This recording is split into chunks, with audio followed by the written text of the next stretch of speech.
안녕하세요. 인생의 보석함입니다. 오늘 들려드릴 이야기는 30년 전 잃어버린 딸을 찾아 헤매던 정의 할머니와 우연히 그녀의 식당을 찾은 손녀, 수민, 손자 지호의 이야기를 들려드립니다. 특별한 목걸이가 가족의 단서가 되고 위기의 순간을 통해 30년 만에 이뤄진 감동적인 재회까지 잃어버린 시간을 뛰어넘는 가족의 사랑을 담은 이야기를 시작합니다. 잠깐!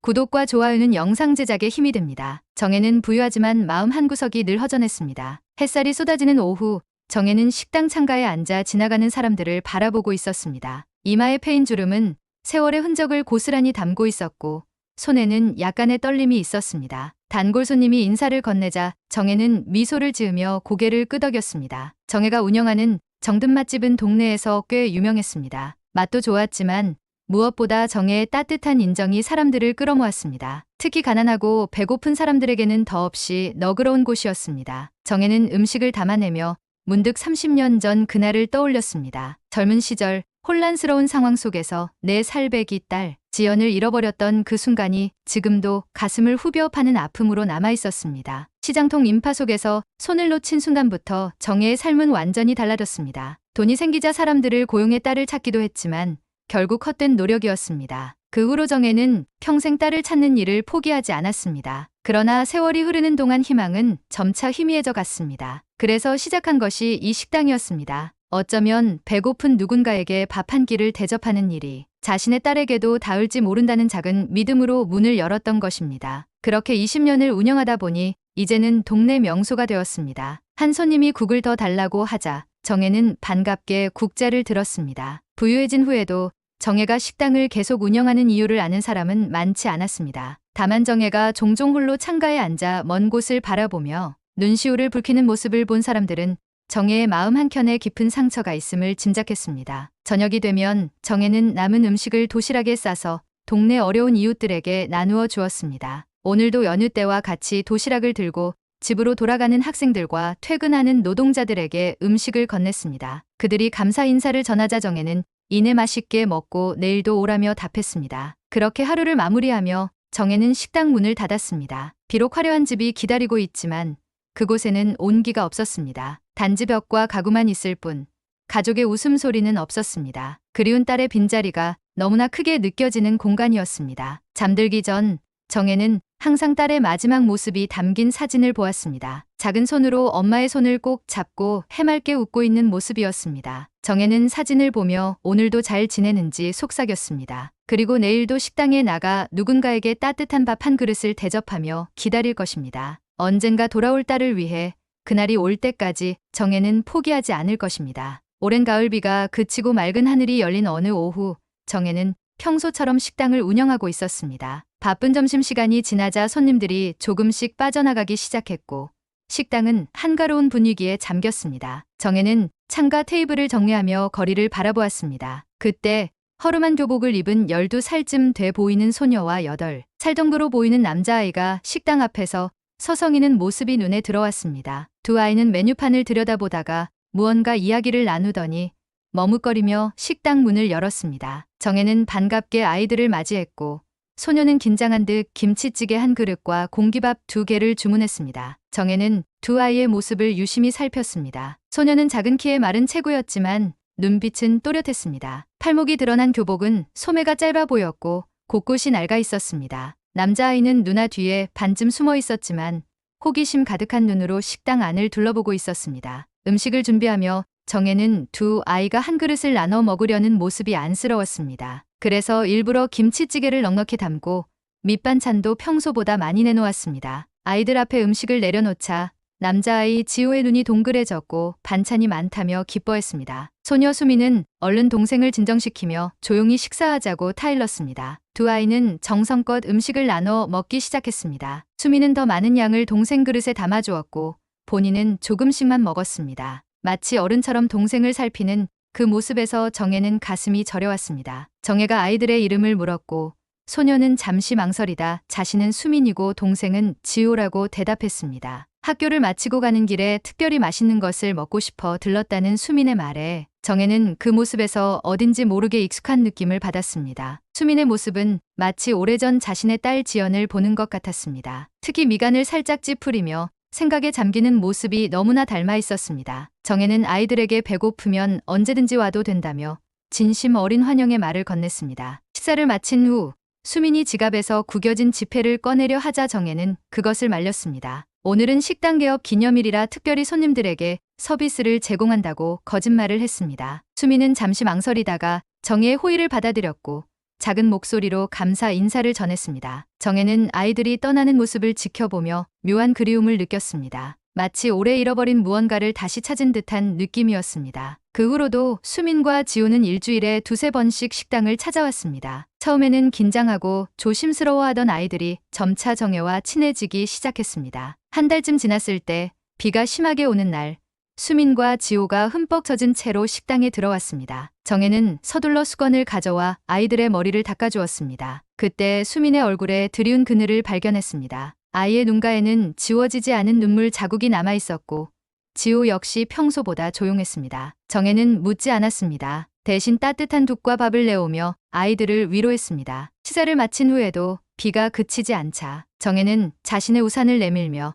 아이들에게 집까지 데려다 주겠다고 제안했지만 수민은 정중히 거절했습니다. 대신 잠시 비가 그칠 때까지 기다리겠다고 했습니다. 그렇게 식당 한켠에서 비가 그치기를 기다리는 아이들을 바라보며 정혜는 결심했습니다. 어떻게든 이 아이들을 돕겠다고, 그리고 그들의 사정을 알아내겠다고 말입니다. 단순한 호기심이 아니었습니다. 마치 운명이 이끄는 듯한 강한 끌림이었습니다. 특히 수민에게서 느껴지는 익숙한 느낌은 정혜의 마음을 더욱 단단히 묶어두었습니다. 가을이 깊어가는 10월, 정혜의 식당에는 묘한 활기가 감돌기 시작했습니다. 수민과 지호가 찾아오는 날이면 정혜의 얼굴에 자연스레 미소가 번졌고 주방에서도 더 정성스럽게 음식을 준비했습니다. 몇 주 사이에 두 아이는 정혜의 일상에 단단히 자리 잡았고 처음엔 일주일에 두어 번 오던 아이들이 이제는 거의 매일 들르게 되었습니다. 수민은 학교가 끝나면 지호를 데리고 식당으로 와서 숙제를 하거나 조용히 책을 읽곤 했습니다. 정혜는 아이들이 앉는 구석 자리를 항상 비워두며 그곳을 수민이네 자리라 생각했습니다. 심지어 바쁜 저녁 시간에도 그 자리만큼은 다른 손님들에게 내주지 않았습니다. 아이들은 처음엔 정혜를 할머니라고 부르다가 어느새 이모라고 부르기 시작했습니다. 그 호칭의 변화는 두 사람 사이의 관계가 더 가까워졌음을 의미했고 정혜는 그 호칭이 참 마음에 들었습니다. 비록 할머니 나이였지만 이모라는 호칭에서 더 친밀함을 느꼈기 때문입니다. 시간이 흐르면서 정혜는 수민과 지호의 성격과 취향을 조금씩 알아갔습니다. 수민은 국어와 미술을 좋아했고 그림 그리는 솜씨가 남달랐습니다. 노트 구석구석에 그려진 작은 스케치들이 놀랍도록 생동감 넘쳤습니다. 지호는 수학에 소질이 있었고 어린 나이에도 복잡한 계산을 술술 해내는 모습이 대단했습니다. 자연스럽게 정혜는 아이들의 학업을 돕기 시작했습니다. 때로는 학교 준비물을 사주기도 하고 문제집이 필요하면 새 것을 선물하기도 했으며 가끔은 도서관에 데려가 책을 함께 읽기도 했습니다. 수민이 미술 시간에 필요한 물감 세트를 사줬을 때 아이의 눈에 반짝이던 기쁨은 정혜의 마음을 따뜻하게 만들었습니다. 그러나 정혜가 아무리 울어봐도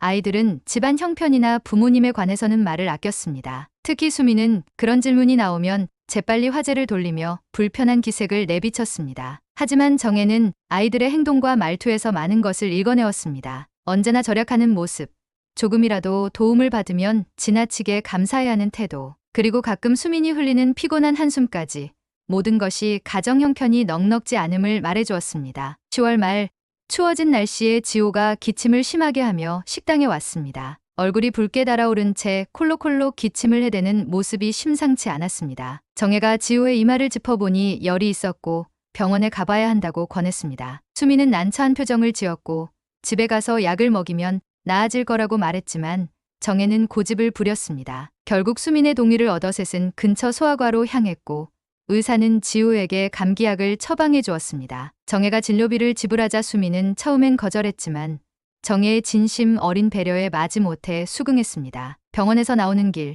정혜는 용기를 내어 아이들의 집이 어디인지 물었고 지호가 아픈데 데려다 주겠다고 제안했습니다. 수민은 고개를 저으며 버스를 타면 금방이라고 말했고 정혜가 아이들의 어머니를 뵙고 싶다고 표현하자 수민의 표정이 복잡하게 변했습니다. 잠시 망설이던 수민은 작은 목소리로 어머니는 일이 많아 집에 잘 안 계시고 아버지는 작년에 교통사고로 돌아가셨다고 설명했습니다. 이 말을 듣는 순간 정혜의 가슴이 아팠고 이제 아이들의 상황이 조금 더 분명해졌습니다. 아버지 없이 바쁜 어머니 밑에서 수민이 동생 지호를 돌보고 있는 거였습니다. 12살 소녀의 어깨 위에 놓인 무게가 얼마나 무거울지 상상만 해도 가슴이 저려왔습니다. 11월 중순, 서울에 첫눈이 내리던 날이었습니다. 식당 창문 너머로 하얀 눈발이 휘날리는 모습이 마치 그림처럼 아름다웠습니다. 정혜는 일찍 가게 문을 닫고 수민과 지호에게 따뜻한 떡국을 대접했습니다. 아이들은 오랜만에 먹는 떡국에 연신 감탄하며 행복한 시간을 보냈습니다. 지호는 그릇을 비운 뒤에도 더 달라고 조르는 모습이 귀여웠습니다.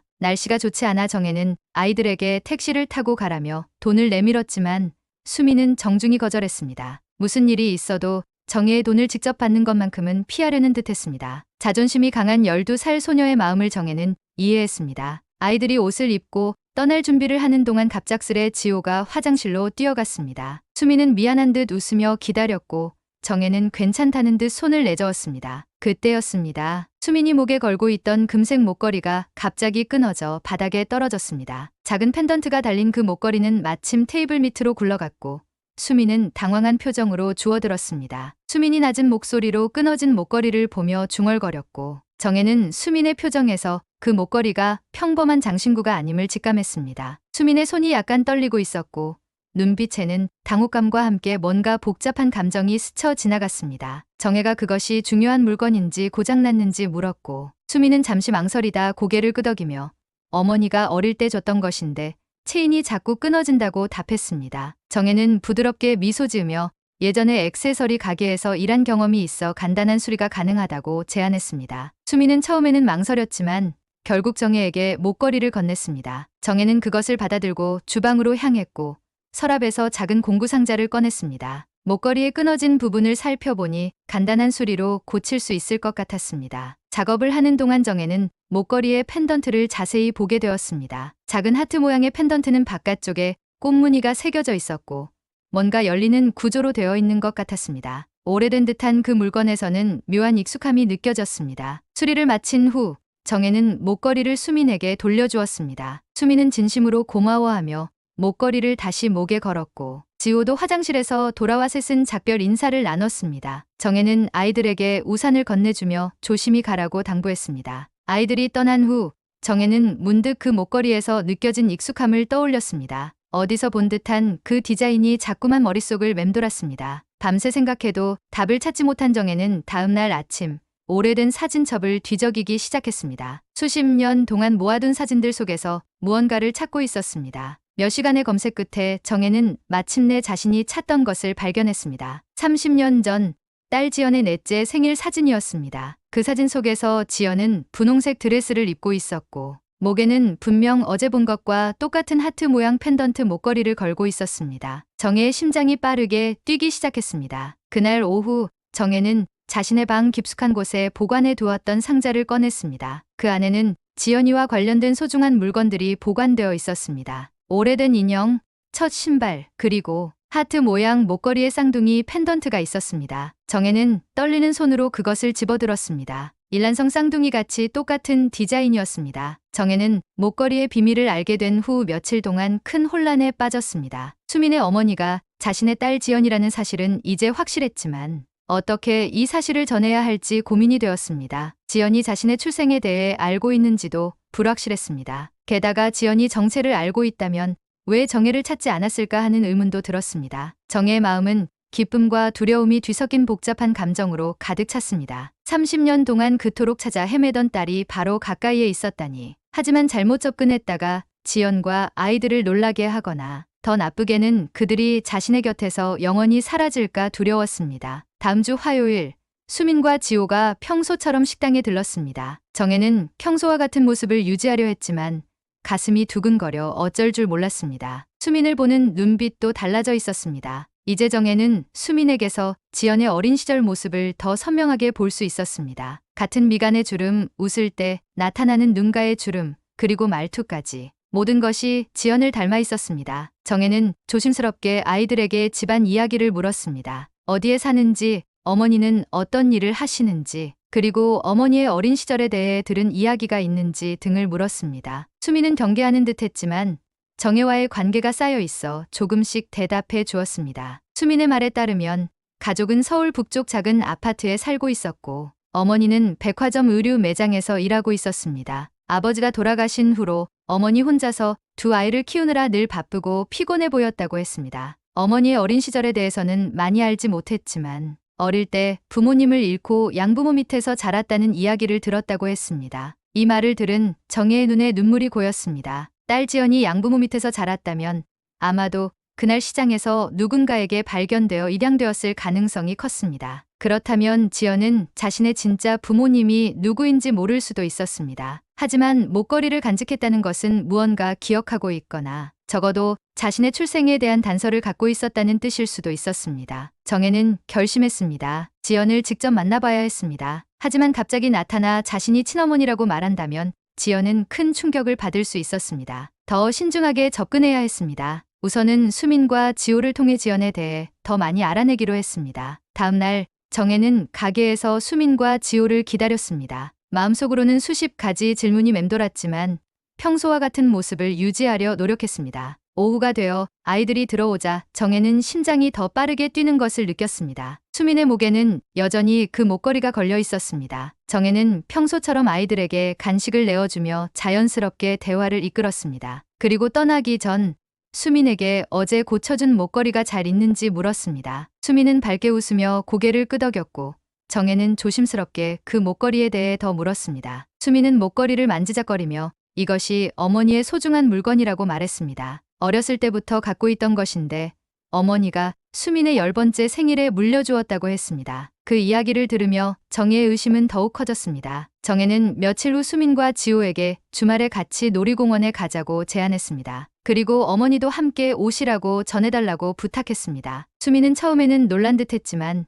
지호가 신나게 소리치며 엄마도 같이 가자고 하자 수민도 고개를 끄덕였습니다. 다음 날 수민은 어머니가 토요일은 출근해야 해서 못 가지만 일요일이라면 괜찮을 것 같다고 전했습니다. 정혜는 일요일로 약속을 잡았고 이제 3일 후면 30년 만에 딸 지연을 만나게 될 거라는 생각에 가슴이 두근거렸습니다. 며칠 동안 정혜는 마음의 준비를 했습니다. 처음에는 어떻게 다가갈지, 무슨 말을 먼저 꺼낼지, 지연이 알아볼까, 혹시 거부하면 어떡하지 하는 생각들이 끊임없이 이어졌습니다. 그렇게 불안하게 기다리던 주말이 점점 다가왔고 정혜는 점점 더 초조해졌습니다. 그런데 정혜가 상상하지 못했던 일이 벌어졌습니다. 금요일 오후 수민이 학교 수업이 끝난 뒤 지호와 함께 식당에 찾아왔습니다. 평소와 달리 수민의 얼굴은 창백했고 걸음걸이도 불안정해 보였습니다. 정혜는 즉시 수민의 상태가 좋지 않다는 것을 알아차렸지만 수민은 괜찮다며 웃으려 했습니다. 식사를 하는 내내 수민은 평소보다 조용했고 음식에 거의 손을 대지 않았습니다. 지호 역시 누나의 상태를 걱정하는 눈치였습니다. 정혜가 물었을 때 수민은 단지 조금 피곤하다고만 대답했습니다. 하지만 정혜는 그런 변명을 믿지 않았고 수민의 이마를 짚어보니 열이 있었습니다. 정혜는 수민에게 병원에 가보자고 했지만 수민은 고개를 저으며 거절했습니다. 집에 가서 약을 먹고 쉬면 괜찮아질 거라고 했습니다. 정혜는 걱정스러웠지만 더 이상 강요하지 않았습니다. 대신 내일 일요일 약속은 수민의 상태가 좋아지면 만나자고 제안했습니다. 12월 초 눈발이 날리는 한겨울이 찾아왔습니다. 정혜는 놀이공원 약속이 깨진 이후로 수민과 지호를 만나지 못했습니다. 아이들은 식당에 오지 않았고 정혜는 그들의 집 주소나 연락처를 알지 못했기에 찾아갈 수도 없었습니다. 매일 창문 너머로 아이들이 오기를 기다렸지만 모습을 보이지 않았습니다. 정혜는 자신이 무언가 잘못했는지 아니면 수민의 병세가 악화된 것인지 고민했습니다. 어쩌면 지연이 목걸이 이야기를 듣고 수상히 여겨 아이들을 데려오지 않는 것일 수도 있었습니다. 온갖 상상이 정혜의 머릿속을 괴롭혔습니다. 한 주가 지나고 두 주가 지났습니다. 정혜는 점점 더 절망적인 기분이 들었습니다. 겨우 찾았다고 생각했던 딸과 손주들이 또다시 손가락 사이로 빠져나가는 것 같았습니다. 정혜는 아이들이 다니는 학교를 알아내려고 했지만 수민이 어느 학교에 다니는지 한 번도 물어본 적이 없었습니다. 그러던 어느 날 오후 식당 문이 열리며 지호의 모습이 보였습니다. 혼자였고 학교 가방도 매지 않은 채 허둥지둥 뛰어들어왔습니다. 정혜는 놀라서 자리에서 벌떡 일어났습니다. 지호의 얼굴은 울음으로 벌겋게 부어 있었고 눈에는 공포가 가득했습니다. 정혜가 지호에게 다가가자 아이는 울음을 터뜨렸습니다. 정혜는 지호를 안아 진정시키려 했고 무슨 일이 있었는지 물었습니다. 지호는 흐느끼며 누나가 아프다고 집에서 쓰러졌다고 말했습니다. 엄마가 일하러 나가고 없어서 어떻게 해야 할지 몰라 정혜를 찾아왔다고 했습니다. 정혜는 즉시 식당 문을 닫고 지호와 함께 택시를 타고 아이들의 집으로 향했습니다. 지호의 안내로 도착한 곳은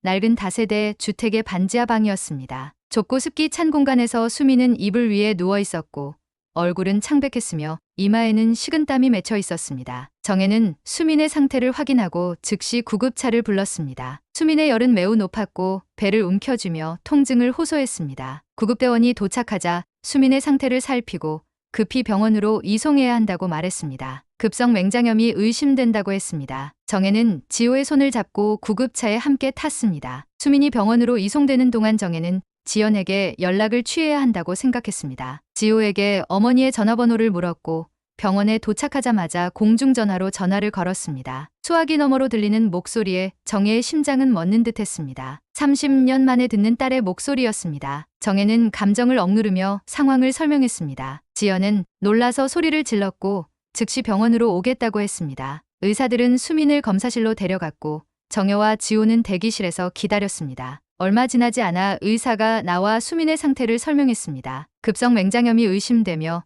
즉시 수술이 필요하다고 했습니다. 하지만 수술 동의서에 보호자의 서명이 필요했습니다. 정혜는 지연이 도착할 때까지 기다려야 한다고 말했지만 의사는 수술이 지체되면 맹장이 터질 위험이 있다고 경고했습니다. 지연이 언제 도착할지 확실하지 않았고 수민의 상태는 점점 악화되고 있었습니다. 정혜는 갈등에 빠졌습니다. 법적 보호자가 아니었지만 수민의 생명이 위험할 수도 있었습니다. 고민 끝에 정혜는 자신이 수민의 외할머니라고 말하며 동의서에 서명했습니다. 의사는 잠시 의아한 표정을 지었지만 상황이 급박하여 더 이상 묻지 않고 수술 준비를 시작했습니다. 수민은 곧 수술실로 이송되었고 정혜와 지호는 수술실 밖에서 초조하게 기다렸습니다. 지호는 겁에 질려 있었고 정혜의 품에 안겨 계속 눈물을 흘렸습니다. 정혜는 지호를 달래며 수민이 괜찮을 거라고 의사 선생님들이 잘 고쳐주실 거라고 말했습니다. 수술이 시작되고 약 30분이 지났을 때 병원 복도에서 급한 발소리가 들렸습니다. 정혜는 고개를 들어 그 방향을 바라보았고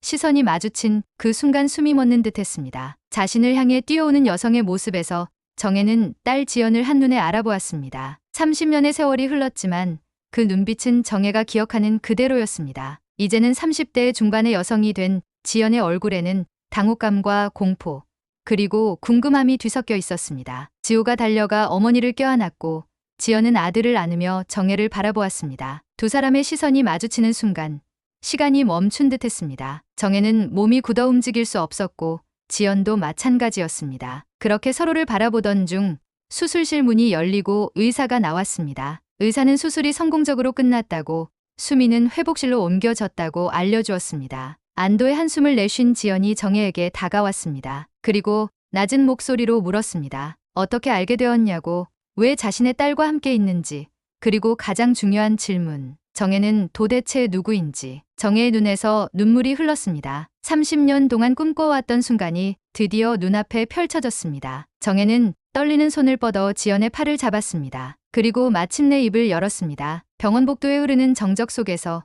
정혜와 지연은 서로를 바라보았습니다. 30년의 세월이 두 사람 사이에 놓여 있었지만 그 순간만큼은 시간이 멈춘 것 같았습니다. 정혜의 떨리는 손이 지연의 팔을 부드럽게 잡았고 오랫동안 간직해왔던 말이 마침내 입 밖으로 나왔습니다. 정혜는 지연에게 자신이 친어머니임을 밝혔고 30년 전 시장에서 잃어버렸다고 전했습니다. 지연의 얼굴에 충격과 혼란이 스쳐 지나갔습니다. 그녀는 한 걸음 물러서며 정혜를 의심스럽게 바라보았습니다. 하지만 그 눈빛 속에서 무언가를 찾는 듯한 간절함도 엿보였습니다. 지연은 오랫동안 답을 찾지 못했던 자신의 출생에 관한 의문이 이 노인 앞에서 해결될 수도 있다는 예감에 가슴이 뛰었습니다. 정혜는 주머니에서 자신이 간직하고 있던 하트 모양 펜던트를 꺼냈습니다. 지연의 목걸이와 똑같은 것이었습니다. 정혜가 펜던트를 열자 그 안에는 어린 지연의 사진이 들어있었습니다. 지연은 손을 떨며 그것을 바라보았고 무의식적으로 자신의 목에 걸린 목걸이를 만졌습니다. 지연은 혼란스러운 표정으로 이 모든 상황을 어떻게 받아들여야 할지 고민했습니다. 정혜는 지연에게 4살 때 남대문 시장에서 손을 놓친 순간부터 지금까지 매일 찾아다녔다고 설명했습니다. 그리고 운명처럼 수민과 지호가 식당에 찾아온 것이 모든 것의 시작이었다고 말했습니다. 지연의 눈에서 눈물이 흘러내렸습니다. 그녀의 마음에는 혼란과 의심, 그리고 오랫동안 채워지지 않았던 공허함이 한꺼번에 밀려왔습니다. 지호는 엄마의 손을 잡고 불안한 눈빛으로 이 상황을 바라보았습니다. 아이는 정혜가 진짜 외할머니인지 물었지만 지연은 대답할 수 없었습니다. 그녀 자신도 이 상황을 어떻게 받아들여야 할지 몰랐기 때문입니다. 그때 회복실에서 간호사가 나와 수민이 의식을 되찾았다고 알려주었습니다. 지연은 즉시 딸의 상태를 확인하러 갔고 정혜와 지호도 뒤따랐습니다. 회복실에서 수민은 창백한 얼굴로 누워 있었지만 어머니를 보자 희미하게 미소를 지었습니다. 지연은 딸의 이마에 손을 대며 상태를 확인했고 수민은 약하게 고개를 끄덕였습니다. 수민은 작은 목소리로 정혜가 식당에서 맛있는 음식을 많이 해주었다고 말했습니다. 지연은 잠시 정혜를 바라보았고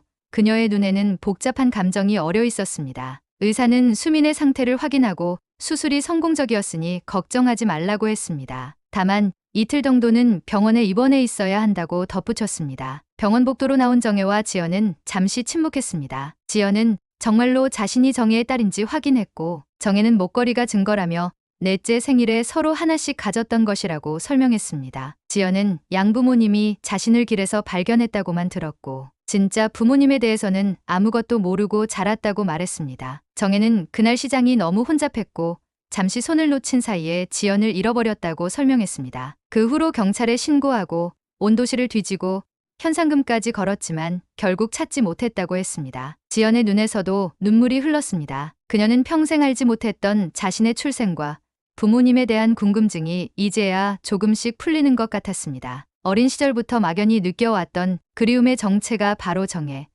자신의 친어머니였을까 하는 생각이 들었습니다. 정혜는 조심스럽게 지갑에서 사진 한 장을 꺼냈습니다. 4살배기 지연이 분홍색 원피스를 입고 웃고 있는 사진이었습니다. 지연은 떨리는 손으로 그 사진을 받아들었고 마치 먼 기억의 조각을 찾는 듯 사진을 오랫동안 바라보았습니다. 그때 지연의 표정이 변했습니다. 아주 희미한 기억, 꿈처럼 아득한 과거의 한 장면이 떠올랐습니다. 분홍색 원피스를 입고 시장에 갔던 날, 엄마의 손을 잡고 있다가 인형 가게에 시선을 뺏겨 잠시 손을 놓았던 순간, 그리고 낯선 사람들 틈에서 엄마를 찾아 울던 그 공포의 순간까지 지연은 기억이 조금씩 나기 시작했다고 말했고 정혜도 그날 아침에 지연의 머리를 2갈래로 따아주고 빨간 리본을 달아주었다고 말하며 그 기억을 확인해 주었습니다. 지연의 눈에서 더 많은 눈물이 흘렀습니다. 그녀의 마음은 혼란스러웠지만 동시에 오랫동안 느껴왔던 공허함이 조금씩 채워지는 느낌이었습니다. 그녀는 천천히 정혜에게 다가가 그녀의 손을 잡았습니다. 지연은 아직 모든 것을 받아들이기 어렵지만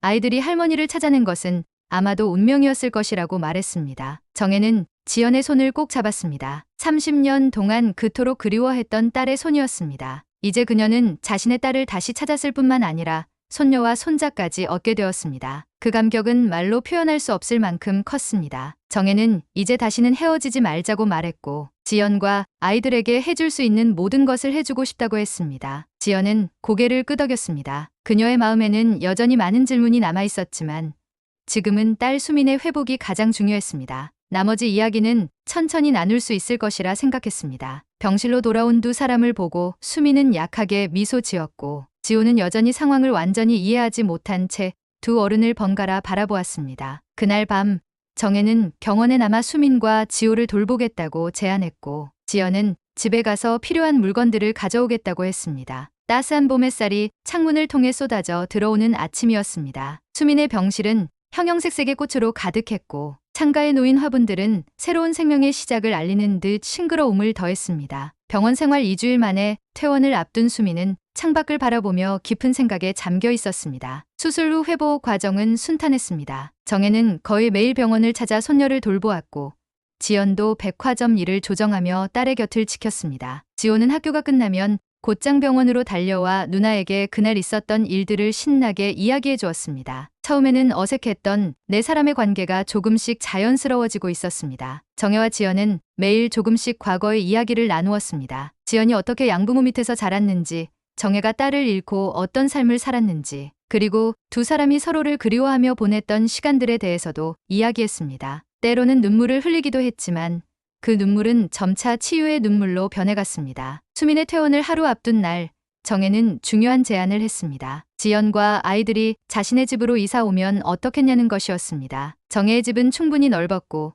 지하철역에서도 가까워 지연이 출근하기에도 편리했습니다. 지호의 학교도 걸어서 갈 수 있는 거리였고요. 무엇보다 함께 살면서 잃어버린 시간을 조금이나마 보상받을 수 있을 것 같았습니다. 지연은 처음에는 망설였습니다. 너무 갑작스러운 변화가 아이들에게 혼란을 줄 수도 있다고 생각했습니다. 하지만 수민과 지호는 오히려 할머니와 함께 사는 것에 대해 기대감을 보였습니다. 특히 지호는 할머니가 매일 맛있는 음식을 해줄 거라며 신이 났습니다. 결국 지연은 정혜의 제안을 받아들이기로 했습니다. 퇴원 날 정혜는 아침 일찍부터 병원에 도착했습니다. 손에는 수민을 위한 따뜻한 옷과 수제 영양죽이 들려 있었습니다. 지연도 새로운 옷을 사들고 왔고 지호는 누나를 위해 직접 그린 그림을 준비했습니다. 의사는 마지막 검진을 마친 후 수민의 건강 상태가 양호하다며 미소 지었습니다. 병원을 나서는 순간 수민의 얼굴에는 밝은 빛이 돌았습니다. 맑은 하늘과 따스한 봄 공기가 그녀를 반겼고 정혜는 손녀의 어깨를 감싸 안았습니다. 함께 걸어가는 네 사람의 모습은 마치 오래된 가족 사진처럼 자연스러워 보였습니다. 정혜의 집에 도착하자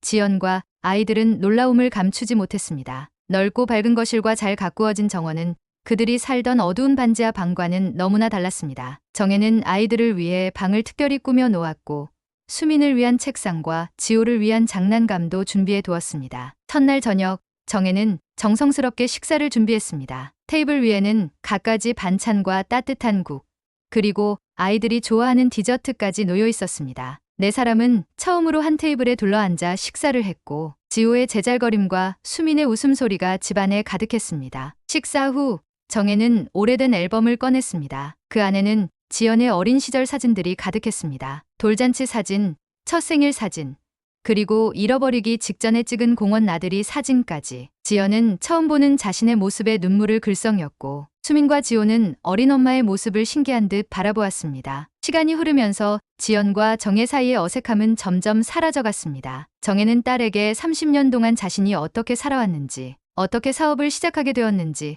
그리고 어떻게 식당을 운영하게 되었는지 이야기했습니다. 항상 지연을 찾을 수 있다는 희망으로 살았다는 그 말에 지연은 깊은 감동을 받았습니다. 일상은 조금씩 자리를 잡아갔습니다. 지연은 계속 백화점에서 일했지만 이제는 출퇴근 시간이 줄어들어 아이들과 보낼 수 있는 시간이 많아졌습니다. 정혜는 식당 일을 직원들에게 일부 맡기고 오후에는 학교에서 돌아온 지호를 돌보았습니다. 수민은 회복 후 학교로 돌아갔고 성적도 눈에 띄게 향상되었습니다. 정혜의 집에는 웃음소리가 끊이지 않았습니다. 주말이면 네 사람은 함께 요리를 하거나 영화를 보거나 근처 공원을 산책했습니다. 때로는 정혜가 지연에게 요리를 가르쳐주기도 했고 지연은 정혜에게 스마트폰 사용법을 알려주기도 했습니다. 서로에게 배우며 함께 성장해 나가는 시간이었습니다. 어느 봄날 정혜는 뒷마당에 작은 텃밭을 만들었습니다. 아이들과 함께 상추와 고추, 토마토 모종을 심었고 그것이 자라는 과정을 지켜보는 것이 새로운 가족 의식이 되었습니다. 수미는 매일 물을 주는 일을 담당했고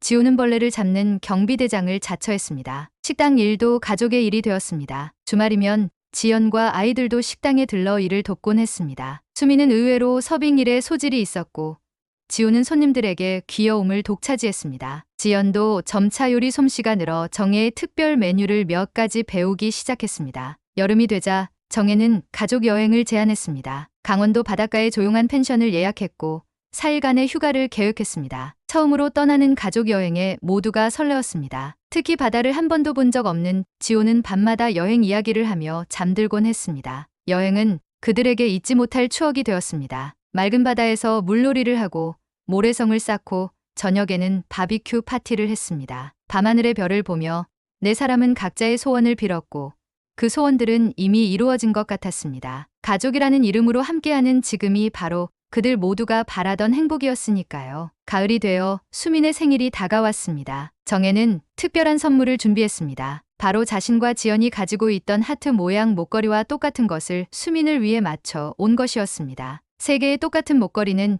이제 새 여자를 이어주는 소중한 상징이 되었습니다. 지호는 조금 서운해했지만 정혜는 그를 위해 특별한 남자 팔찌를 준비해 두었습니다. 30년의 이별을 넘어 다시 만난 모녀, 그리고 새롭게 가족이 된 손주들. 정혜의 인생은 완전히 달라졌습니다. 이제 그녀의 심장은 더 이상 그리움으로 아프지 않았고 지연의 마음속 빈자리도 채워졌습니다. 수민과 지호에게는 든든한 버팀목이 생겼고 네 사람은 서로에게 가장 소중한 선물이 되었습니다. 첫눈이 내리던 날 정혜는 창가에 앉아 하늘을 바라보았습니다. 올해는 유독 따뜻한 겨울이 될 것 같았습니다. 저 멀리서 학교를 마치고 돌아오는 수민과 지호의 모습이 보였고 퇴근길에 오른 지연도 곧 집에 도착할 것입니다. 정혜는 미소 지었습니다. 가장 소중한 인연은 멀리 돌아와도 결국 다시 만나게 되는 것이었습니다. 결국 그리움의 끝에서 그들은 서로를 찾았고 이제 함께 새로운 시작을 맞이하고 있었습니다. 정혜가 오랫동안 운영해온 식당의 이름처럼 그들은 서로에게 정든 맛집 같은 존재가 되었습니다. 언제나 돌아갈 수 있는 따뜻한 품, 영원히 변치 않을 가족의 사랑이 넘치는 곳. 그것이 바로 그들이 함께 만들어가는 새로운 이야기였습니다.